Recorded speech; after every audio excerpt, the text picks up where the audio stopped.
Let us start this session.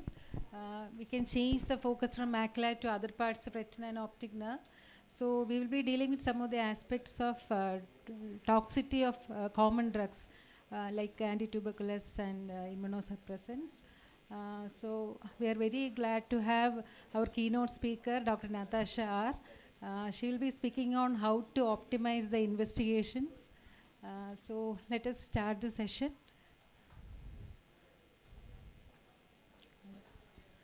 I will start. Okay, so the first talk is by Dr. Jasmine. Madam will be speaking on drugs causing CSR. She is working as associate professor in Government Medical College, Paripalli. Over to you, ma'am.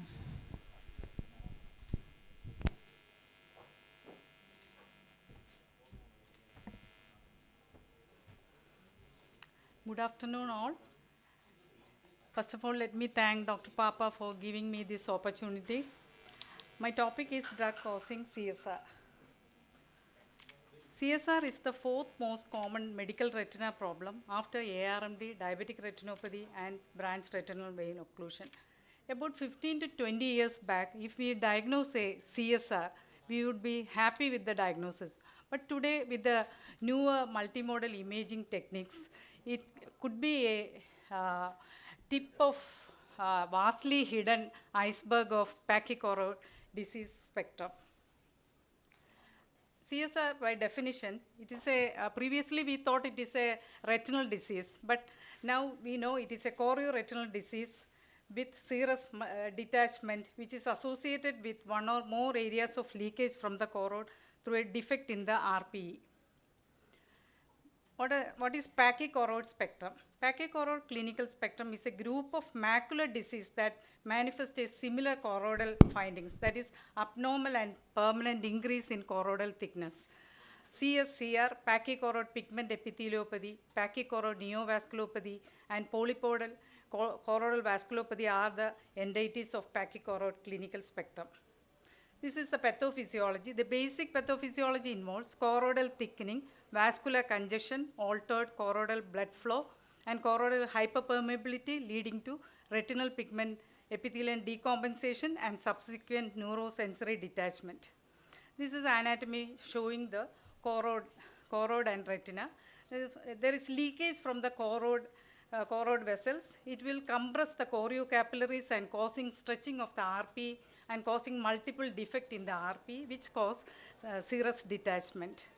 These are the multimodal imaging techniques: fluorescent angiography, ICG, fundus autofluorescent, OCT, and OCT angiography, which detects the choroidal neovascularization. Today's common classification is acute and chronic CSR. Depends upon the duration of the CSR. But this is the revised classification based on the multimodal imaging techniques. It is classified as simple, complex, and atypical. This is a fundus showing macular serous detachment. And this is the multimodal imaging techniques like autofluorescence, FFA, and OCT. First picture shows the acute CSR, and second comes the chronic CSR. You can see the hyperreflective spots in the outer detached retina. It indicates the chronic CSR. This is the ICG picture. And this is a table from the Yanov textbook showing the risk factors of CSCR. You can see the systemic conditions and medications. This is a common drugs which cause CSR. First and foremost is the steroid. Steroids have strong relation with the CSR, both endogenous and exogenous. Exogenous, any route can produce CSR, like oral, intravenous, intranasal, even intravitreal also produce CSI. Yeah. Second is the antihypertensive drug, example minoxidil, used for the androgenic alopecia, which also cause CSR by increasing the hyperpermeability of the choroidal vessels. Third comes the sympathomimetic drugs, the common drug which we use in common cold, that is pseudoephedrine, then ephedrine, which is found in bodybuilding products. Then next comes the prostaglandin analogs, what we use in as anti-glaucoma medication. It mimics a VEGF-like action, that is vasoendothelial growth factor. It will increase the choroidal permeability and cause CSR. Next is the sildenafil. It is a phosphodiesterase inhibitor used for erectile dysfunction. Another comes the anti-cancer drugs and antipsychiatric drugs. So this is a study showing central serous chorioretinopathy induced by drugs metabolized by cytochrome P453AA4. Cytochrome P450 is an inducer may improve the CSR, and inhibitors can aggravate the CSR. So for example, rifampicin is a cytochrome inducer which we use for the CSR treatment. Another study which shows, it's a study of FDA adverse event reporting system, which shows most frequently reported drugs. Dermatology drugs are most common for causing CSR because dermatologists are mostly using steroid ointments. Second comes the anti-tumor and immunological agents. Third is the hormonal preparation. Among the top three steroid drugs, first comes the prednisolone, 44%, and fluticasone, 8.9%, and methylprednisolone, 8.2%. Then how will you manage drug-induced CSR? Clinically, CSR, drug-induced CSR will not show any difference from other CSR. So history taking is very important. You should ask about whether they are using any ointment, any cosmetic drugs like that. History you should ask them to stop the drug or change to another drug, use alternative drugs, or if not possible, at least reduce the dose. Then convince about the risk to the patient and also to the physician. Convincing the physician is very much important. Other causes of SRF in macula, you should rule out other causes also. Dome-shaped macula, always usually sometimes associated with SRF. Then VKH, posterior scleritis, sympathetic ophthalmia, optic pit maculopathy. If you diagnose a CSR, always look the optic disc for any pit. Then tumors, acute vitelliform lesions, hypertensive retinopathy. So these things should be ruled out. Then these are the take-home messages. History is very important. Always you should ask about the treatment history, whether patient is taking any drugs which are causing CSR. Second is you should always rule out VKH and posterior scleritis or sympathetic ophthalmia, because the treatment for VKH and posterior scleritis is steroid, which can aggravate the CSR. So rule out those causes. Then you should always think about other pachychoroid spectrum. It may not be a simple CSR. It could be a part of the pachychoroid spectrum. Thank you for the patience. Thank you, madam, for that informative talk. The next speaker is Dr. Rekha. She is assistant professor in Manjeri Medical College, and she will be speaking on HCQ toxicity. Over to you, Dr. Rekha. Good afternoon, everybody. First, I would like to thank Papa Madam for giving me this opportunity. So today I will be dealing with HCQ toxicity. So HCQ is a very effective and cheap drug used for many diseases, like especially rheumatological diseases like rheumatoid arthritis, SLE, dermatological diseases, DLE, lichen planus, and many other respiratory infectious and hematological diseases. So let's see what are the effects of HCQ in eye. The most important is HCQ retinopathy. We have other effects like keratopathy and ocular imbalances, but these are all very transient and reversible. So we'll be focusing more on HCQ retinopathy. So let's see what is the mechanism. HCQ actually binds to the melanin present in the retinal pigment epithelium, and it gets accumulated in the RPE. So what happens, there will be lysosomal damage and reduced phagocytic activity. So all these rod outer segments get accumulated in the RPE, and finally there will be a photoreceptor loss and RPE atrophy. Now let's see what are the risk factors for toxicity. So the most important risk factors are daily dosage and duration of treatment. If the daily dosage is more than 5 milligram per kilogram, and if the duration of treatment is more than 5 years, these are the most important risk factors. Other risk factors are renal disease. That is, the glomerular filtration rate will be lesser and the drug tends to accumulate in the body. And use of other concomitant drugs like tamoxifen and the presence of pre-existing macular diseases. Here, the screening also will be difficult. Other less important risk factors are age, more than 60 years, presence of liver disease and genetic factors. Now, why screening is important in HCQ retinopathy? The most important factor is that it is an irreversible change. Next is the cellular damage progresses even after we stop the drug. So, these are the two important factors why screening is important in HCQ retinopathy. Suppose we recognize the retinopathy at the bullseye maculopathy stage. Even if we stop the drug at that stage, the disease can progress for years and finally it can lead to permanent loss of visual acuity. But if we recognize it early, before the RP damage occurs, even though the progression occurs, the fovea is not affected and the vision can be saved. Now let's see the screening frequency.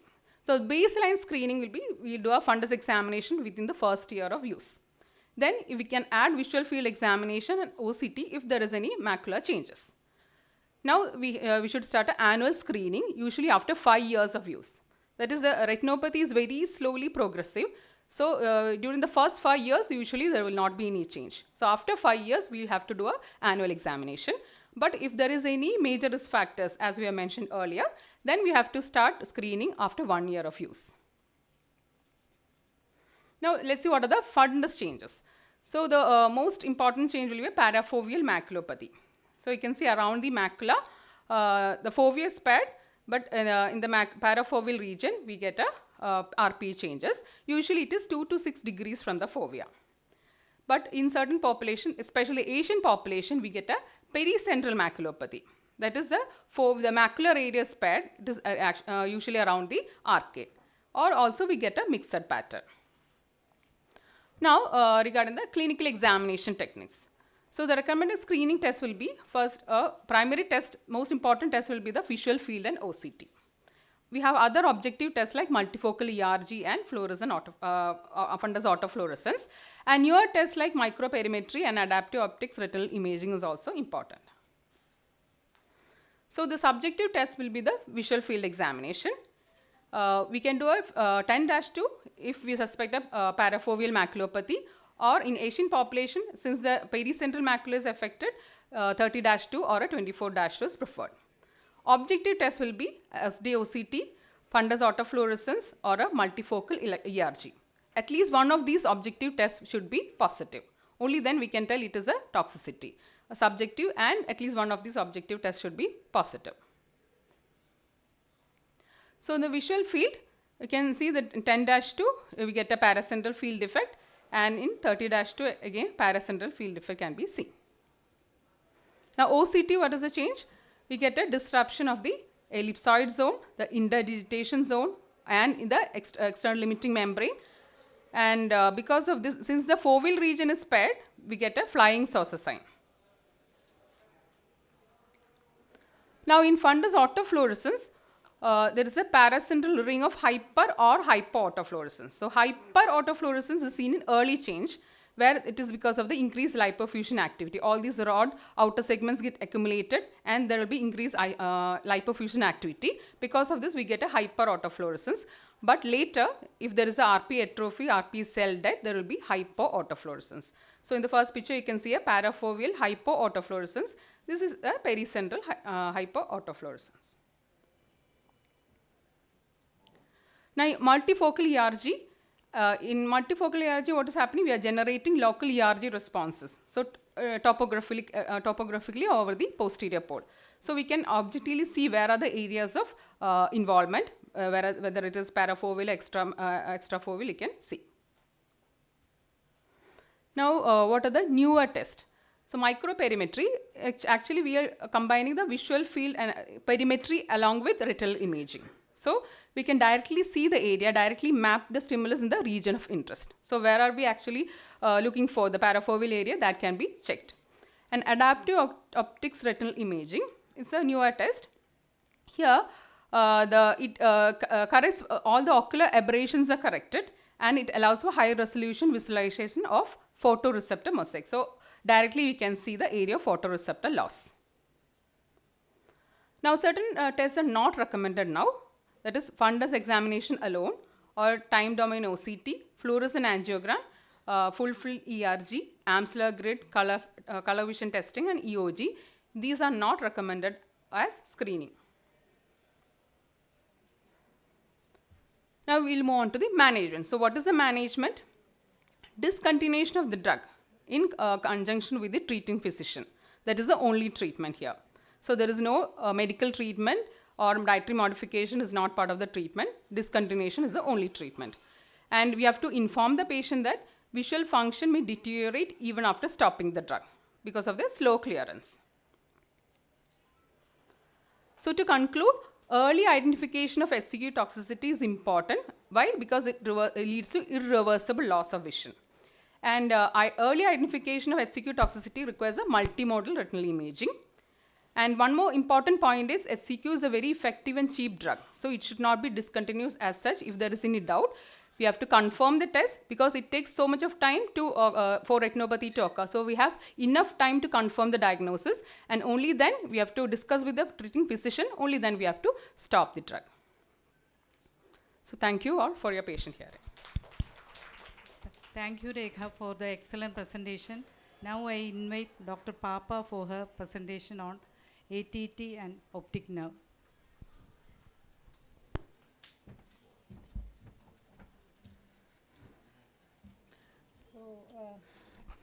Why I choose this topic, that is important, because we are getting so many cases from the district TB center and from the chest hospital with patient on ATT with visual symptoms. And also in India, the incidence of tuberculosis is on the rise. And according to the revised RTCP guidelines, the duration of certain drugs like ethambutol is more. It was 2 months previously, now it is almost 6 months. So the main 3 drugs, ATT drugs which can cause optic neuropathy are ethambutol, INH and linezolid. And the most common one is ethambutol. You know the risk factors or who are the patients more prone for this toxicity. As the dose increases, the toxicity increases. So it is 1% with 15 milligram, but it is 18 with 35 milligram. Old age, renal disease because the drug is excreted through the kidney, hypertension, low body weight, smoking, all these are risk factors. How it affects the optic nerve, that is also important. It chelates the copper and zinc and it inhibits the lysosomal enzymes in the mitochondria. And this papillomacular bundle axons are rich in mitochondria. So that is why you get this central type of defects in ethambutol toxicity. Symptoms, just like any other toxic optic neuropathy, it will be bilateral symmetrical visual loss. It can be asymmetrical also. It can be sudden onset. And the usual time is 3 to 5 months after starting the treatment. But it can range from 1 month to 1 year. Color vision and contrast sensitivity will be affected and frequent change of glasses also will be a symptom. Signs, definitely the visual acuity will be decreased. It will be from 6'9" or even 6'60" or counting finger 1 meter. Color vision, usually it shows a red-green defect. Contrast sensitivity is affected and pupil, sometimes it can be normal or sluggish or may show RAPD. Disc again can be normal, pale or hyperemic depending on the amount of damage. Field, usually we take the 24-2 or 30-2. 80% of the patients will show the central or centrocecal type of scotomas. Rarely it can be bitemporal, mimicking the chiasmal lesions. A newer test which help to diagnose early toxicity, the most important one is VEP, then OCT and multifocal ERG. VEP, the increase in latency of P100 and decrease in amplitude. Pattern VEP is more preferred. And can diagnose the disease in the subclinical stage, and the latency factor is the more sensitive than the amplitude. And actually it is a reversible change. OCT, we are concerned with the RNFL thinning. So from the graph you can see that it is, they compared to the control eyes, there is RNFL thinning in all quadrants, and the macular ganglion cell layer thinning also will be seen, but it is irreversible change. Multifocal ERG also coming up because it affects the macular photoreceptors, the cone and bipolar cells. So there will be blunting of foveal peaks and the amplitude of waveforms will be decreased. And this is also considered to be an irreversible change. So always rule out other conditions like it can be a nutritional optic neuropathy as in vitamin B and folic acid deficiency usually seen in alcoholic patients, or infiltrative disease of the optic nerve as in leukemia or lymphoma, or demyelinating conditions like multiple sclerosis. Imaging is a must because compressive lesions like chiasmal lesions can present like this picture, and hereditary optic neuropathy also we have to rule out.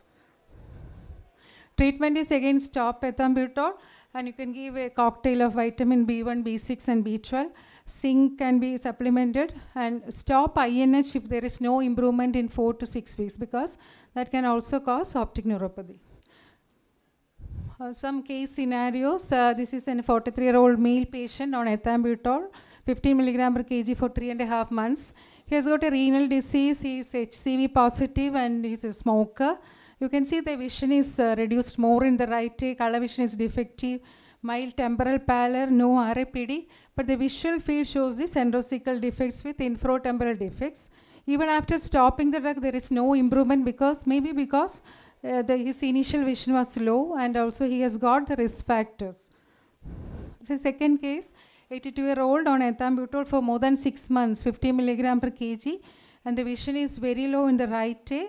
There is an asymmetrical visual loss, pupil shows RAPD, disc is more pale, color vision is defective, visual fields are unreliable because she has got a low vision in the right eye. And in this patient, the OCT shows an borderline RNFL thinning, normal RNFL in the left eye, ganglion cell layer thickness also should be noted. And 5 months after stopping the drug, we can see that the vision has improved much, the field also improved, but OCT, the changes are continuing. There is progressive thinning of RNFL and macular ganglion cell layer. So these changes are irreversible even after stopping the drug. This is a 66-year-old on ethambutol for 5 months. His symptom is only 2 bright objects. The ocular examination is within normal limits, the field, fundus, color vision, pupil, but the full field ERG also is normal, but multifocal shows the early blunting of the foveal peaks, maybe an early change. Now we can see some biomarkers which are important to diagnose the disease, that is a subclinical stage. One is the OCT showing the RNFL thinning and the reduction in the visual field index in the HFA plot, and defects in the PSD plot, and increased latency of P100. Prognosis, it is poor if the visual acuity is less than 6/60 and pale disc and old age. Reversibility, almost 50% of the patients shows full recovery, and the recovery may take a longer time like 1 year.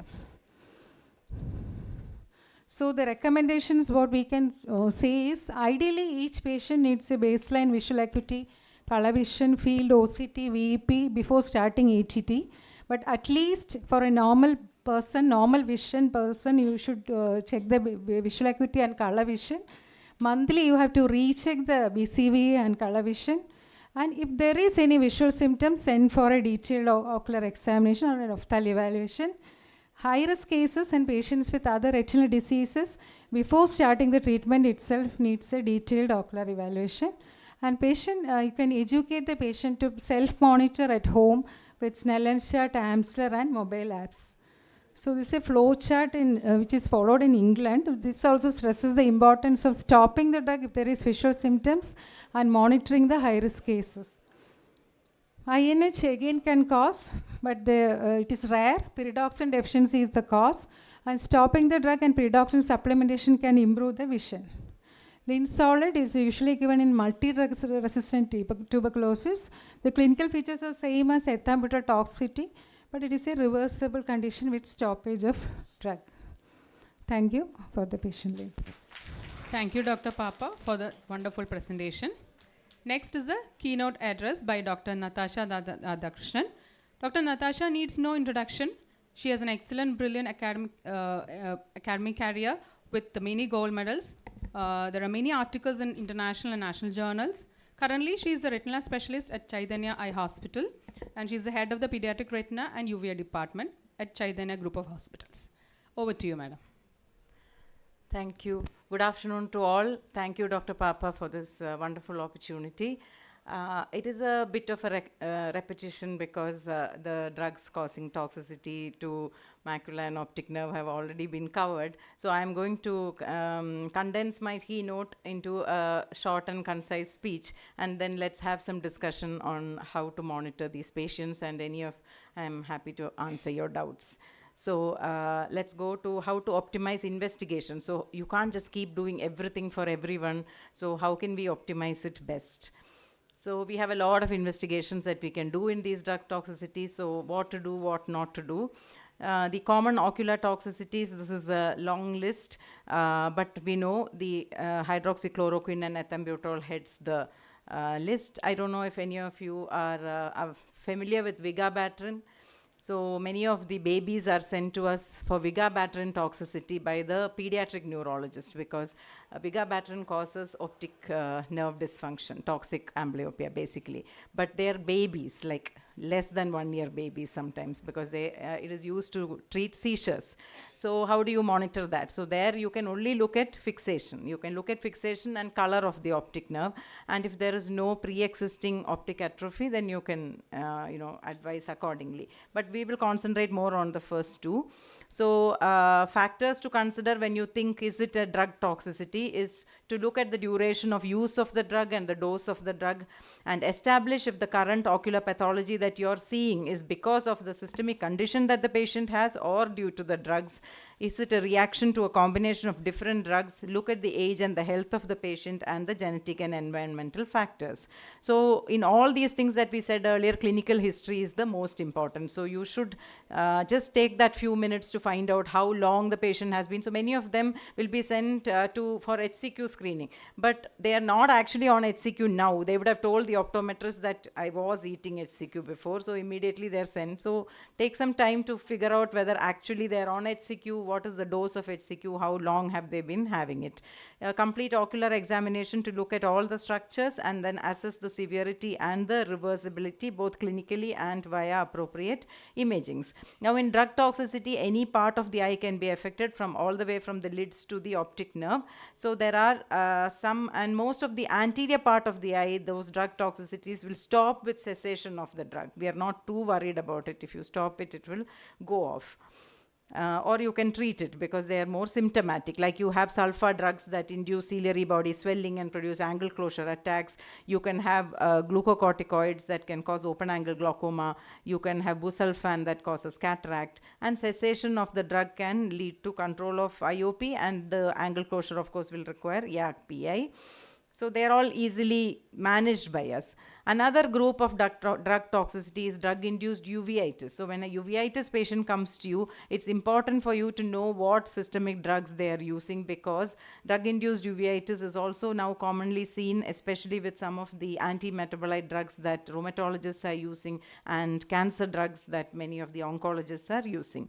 Now this is a long list of how you can diagnose drug-induced uveitis. I don't think we need to go into that, but these are the drugs that you have to be aware of. I think one that we always think of is etanercept. Etanercept is never used in, it is one of the anti-metabolite drugs used in rheumatology, but it's never used in a rheumatological condition that has a tendency to develop uveitis, because it causes uveitis, it exacerbates uveitis. And these are the other drugs that can cause, especially rifabutin is something that we commonly encounter, and the anti-TNF alpha drugs also. So let's go to our main topics, the hydroxychloroquine toxicity. I think we've already had a full talk on how it happens, why it happens, and all of that. So I'm just going to give you some, practical guidelines as to what you can do. So what would be the most easiest thing that you can do in your examination is your dilated fundus examination. But unfortunately, findings in HCQ toxicity in a dilated fundus examination come in very, very late. So there is no point in screening with a dilated fundus examination. So the next thing that we have in our armamentarium is a visual field testing. Which visual field would you use for HCQ toxicity? 10-2. That is what we have all been following, and it's the easiest to do, 10-2. But there is ma'am showed in her presentation, there is a subset in Asians who are developing paramacular changes, not parafoveal, but paramacular. So if you want to cover the paramacular area, which is, you can come forward, there are a lot of seats here. No, they're adamant they will stand. Okay, so the paramacular region, if you will miss it if you screen with a 10-2. But practically 10-2 is easiest to do. So I think most of us still follow 10-2. If you see anything that's suspicious in the arcade area, then you should consider doing a 30-2. Then the other most sensitive test that is so easy to do if you have the machine is the fundus autofluorescence. Nicely it picks up that hyper activity in the parafoveal region, even in the paramacular region. And if you have access to an autofluorescence, that is one of the baseline screening tests that can be done at every visit. And of course, once you suspect, MFERG is very nice to say, but how many institutes have MFERG in the whole of Kerala? So because of that, you do it. If you have access to it nearby, you can send the patient for it if you suspect HCQ toxicity. So you know clinically, you and your 10-2 and your OCT and your AF is corresponding, and you want to confirm, you can send for a MFERG. OCT is again more available than the others. So OCT, especially mainly the spectral domain OCT. So it's very important not to use the time domain. The time domain will not give you the early changes. So spectral domain OCT, if you look and if you scan from arcade to arcade, you will be able to detect the early changes, which is loss of the ellipsoid zone in the parafoveal area. So guidelines recommend annual screening after 5 years of use, and additional risk factors are small stature, obesity, liver or kidney disease, and they require annual examination. So what all will you do? Vision, general ocular examination, HFA, like we said, 10-2, paracentral scotomas are the first finding. They should be non-random depressed points, and they should not be explainable by other ocular findings like a BRVO or something that has previously affected the macula. Then you cannot, say that it is HCQ toxicity. So these are the stages in the OCT that you can see. So the early parafoveal loss of the ellipsoid zone can be seen here clearly, and then it undergoes atrophy. Autofluorescence, these are everybody knows that, I believe, the dying cells are hyper autofluorescent and the dead cells are hypo autofluorescent. Multifocal ERG, of course, shows a depression in the area that is affected by the HCQ toxicity. So again, baseline, you can do if the patient is sent to you, you do a baseline and keep every year after 5 years or more than 1000 milligram cumulative dose, and earlier yearly if any risk factors. Now the problem with us is not all of this. All of this I'm sure all of you know. The problem is when the patient comes to you, what are you going to write and send to the rheumatologist? So what do you say? If the patient is having a baseline macular problem, what will you do? Baseline patient has drusense, both eyes. Anybody? So if the patient has baseline drusense, then it's very difficult to find out the ellipsoid zone disruption, isn't it, in the parafoveal area. So you can write bilaterally if it is there, you write to the rheumatologist saying that or patient has a bilateral hereditary macular dystrophy. If it is very clearly a condition which you cannot follow up HCQ, you write to them saying that keep it within the safer dose because we are not able to monitor the macula because of a pre-existing macular disease. Then do you say that no, please don't give HCQ because we cannot monitor? No. It is their call whether they should give HCQ or not. We can only tell them that if you give HCQ, I am not able to monitor because this problem is pre-existing. If it is a unilateral disease, you can tell them that one eye I cannot use for follow-up, but I am going to use the other eye for follow-up.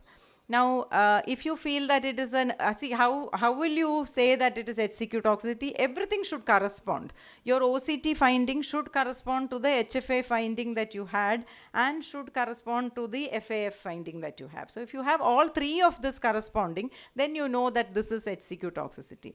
But if suppose one or two are corresponding and the other is not, and you're still doubtful, give the benefit of the doubt. It is not a very toxic drug in the sense that not so many people develop HCQ toxicity, and it is a cumulative toxicity. It is not an idiosyncratic reaction. So you're safe. You can tell that I suspect that there are some early changes. I would like a closer follow-up for this patient. 6 monthly is good enough. You can tell 6 monthly follow-up. Repeat.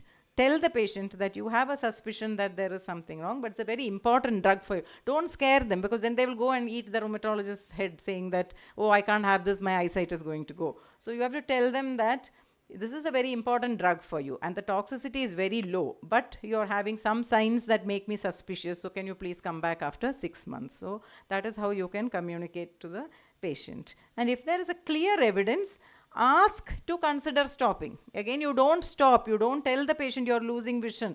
You have to stop your HCQ. No, because it's a very, very important drug for the rheumatologist. So you have to write to the rheumatologist saying this patient has what appears to be early signs of HCQ toxicity from the investigations that we have done.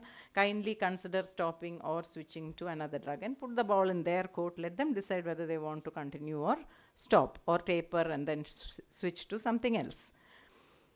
Next, we go on to ethambutol toxicity. This is like the most dreaded thing that we are now seeing in our OPD, because there are youngsters going blind, there are old people going blind who were reading before, and then they are taking ethambutol and then they don't even have ambulant vision. So that is really horrible. And in spite of all the efforts by the Uveitis Society of India, we haven't been able to change the guideline for the drug at present.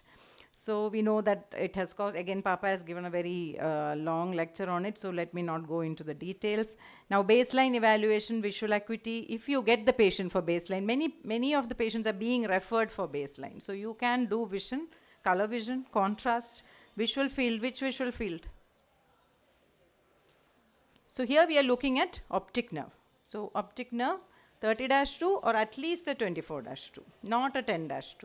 Okay, so 30-2 or at least 24-2. 24-2, the advantage I find is that it is faster. HFA 30-2 is going to take a long time. Then additionally, if available, you can do a baseline OCT RNFL and a VEP. You don't need to do a VEP. You can do a baseline OCT RNFL because it's most clinics it is available. And the patient's awareness of the toxicity should be reinforced. They can check with their smartphone, they can check their color vision, they can check their visual acuity and an Amsler grid if you want, just to tell the patient that he needs to be aware of it, and if the vision drops, to come and ensure a close follow-up. Children younger than 5 years, the risk is not as high as in adults, but it may be difficult to diagnose the toxicity, especially in pre-verbal children or children who are very small. In these cases, you need a high index of suspicion, and it is usually the parents who can report that a previously visually dependent task is not being done now by the child. So again, practically baseline vision, pupil color vision, and you do HFA 24-2 or 30-2 and an OCT RNFL.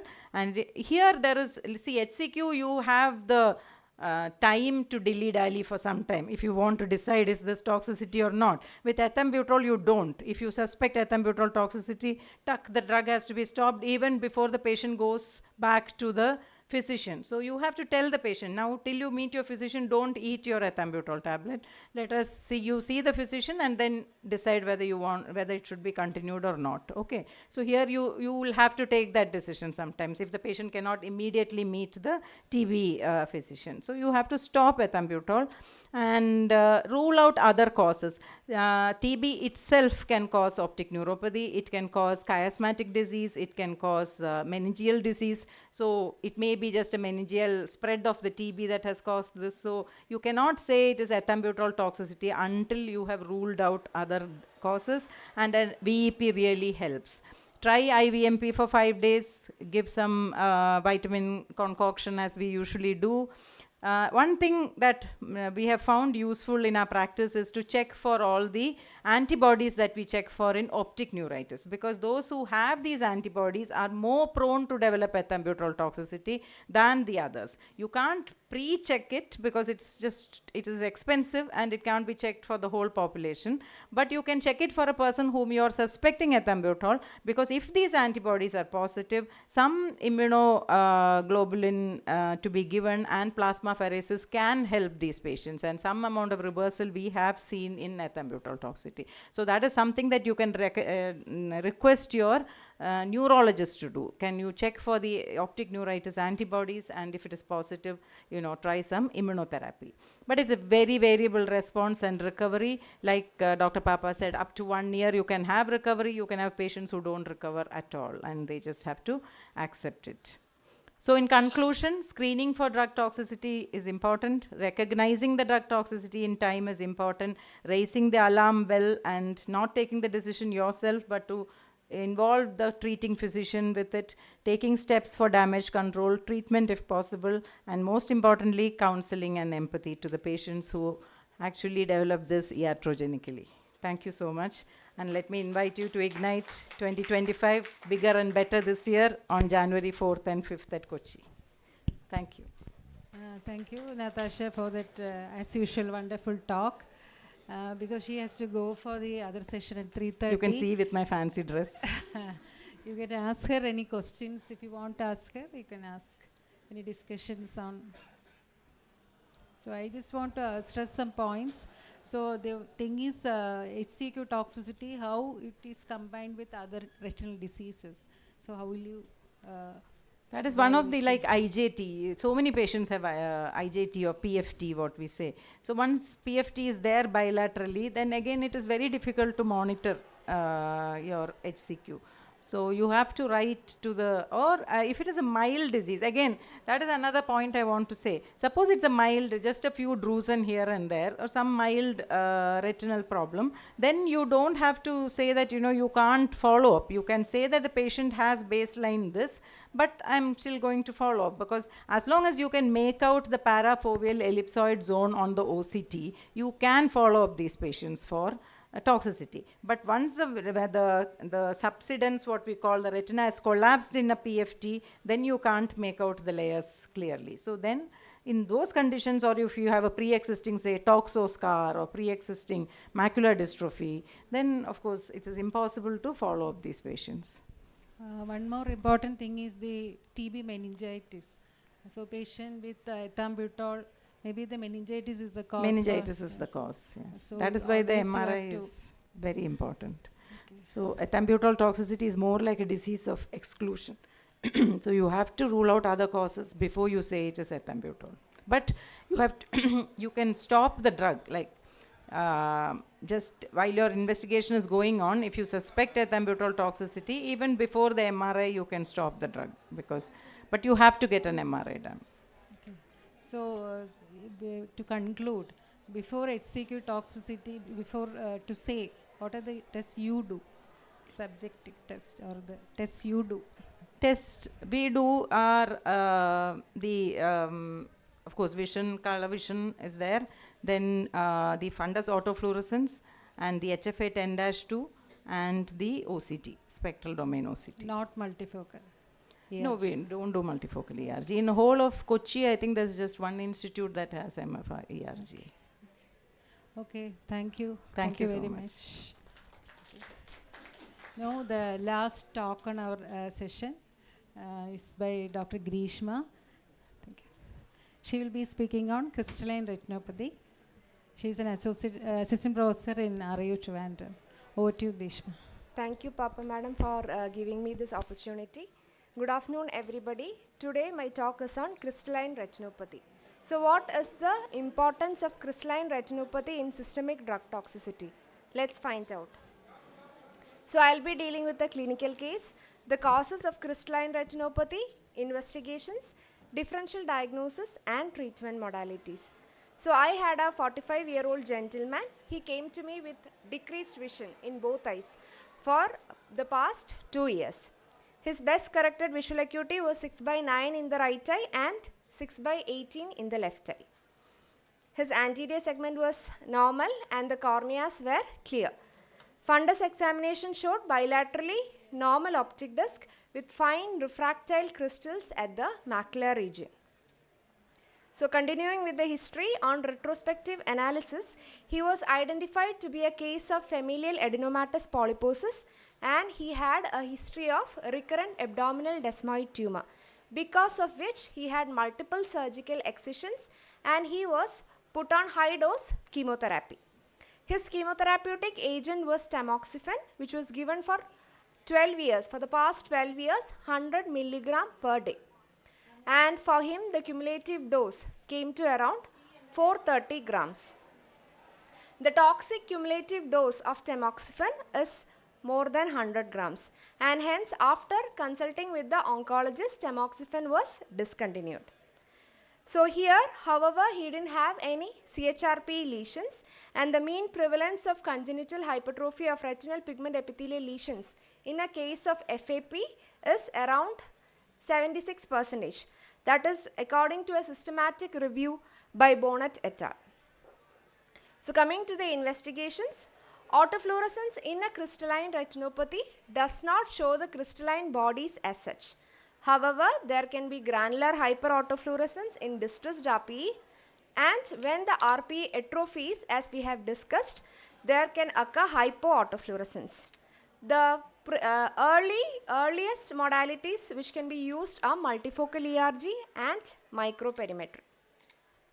So this was the OCT of the patient. Right eye showed fine crystalline deposits in the inner retina. Left eye, in addition to the crystalline deposits in the inner retina, there were foveal pseudocysts. So the OCT changes expected in a crystalline retinopathy are crystalline deposits, which can actually occur in any layer of the retina, but in tamoxifen retinopathy it occurs in the inner layer.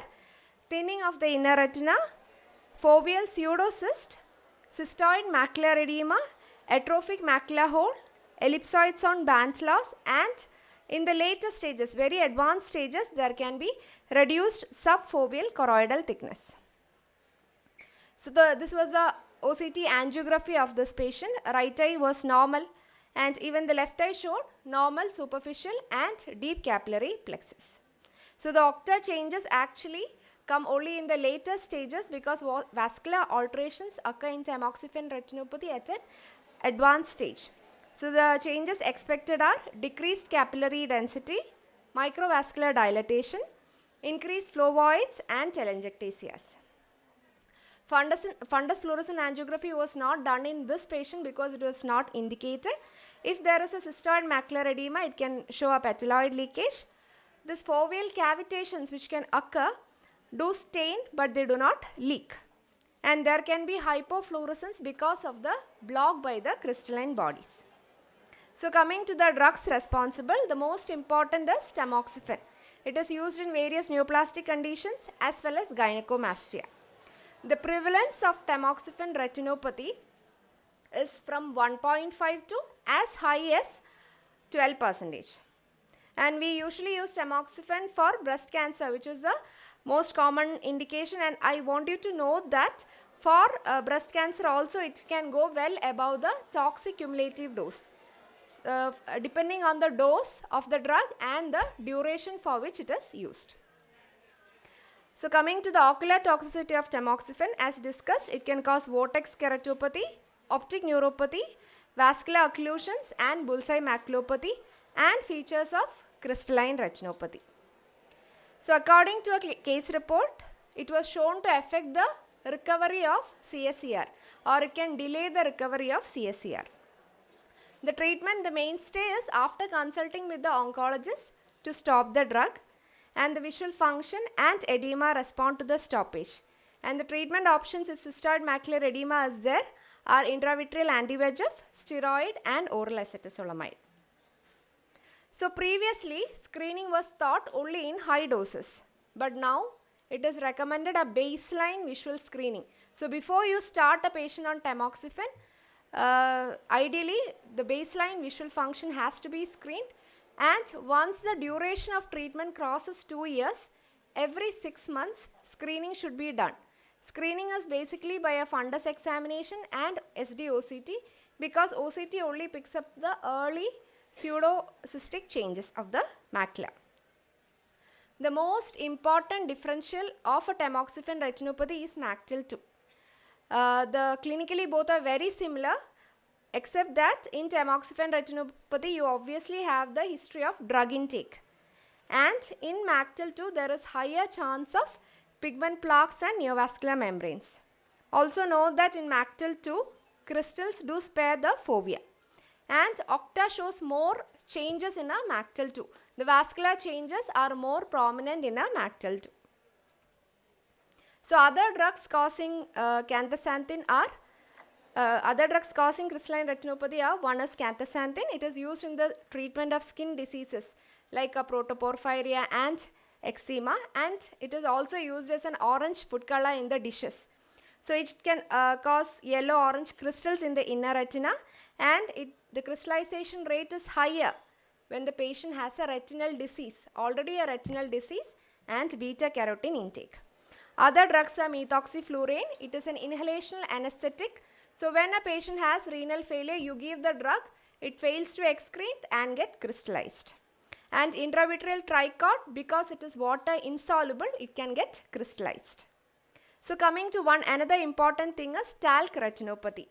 So what chronic IV drug abusers do is that they crush the tablet and inject intravenously. These large particles will be filtered out by the lungs, but the smaller ones can go and block the retinal vessels, leading to ischemia plus crystal deposits. So it follows the line of ischemic retinopathy management plus counseling.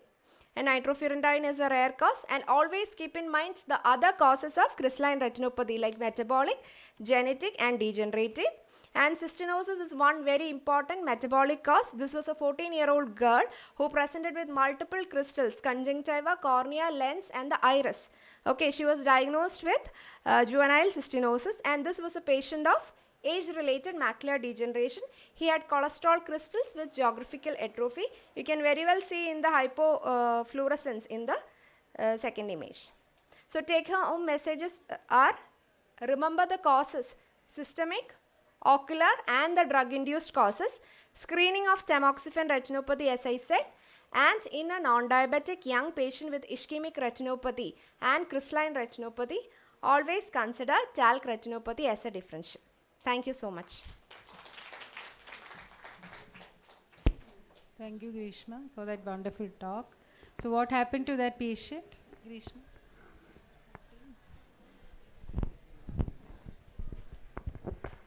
Madam, for that patient, actually there was no much changes. His vision remained stable after we stopped tamoxifen, and it did not progress. But you have to remember one thing, that if the patient has cystoid macular edema, it will respond to the stoppage of drug, but the crystals will not resolve. Thank you. Any questions from the audience? It is interesting that IVTA also can cause. So we are giving what about the Osurdex, the long-term steroids?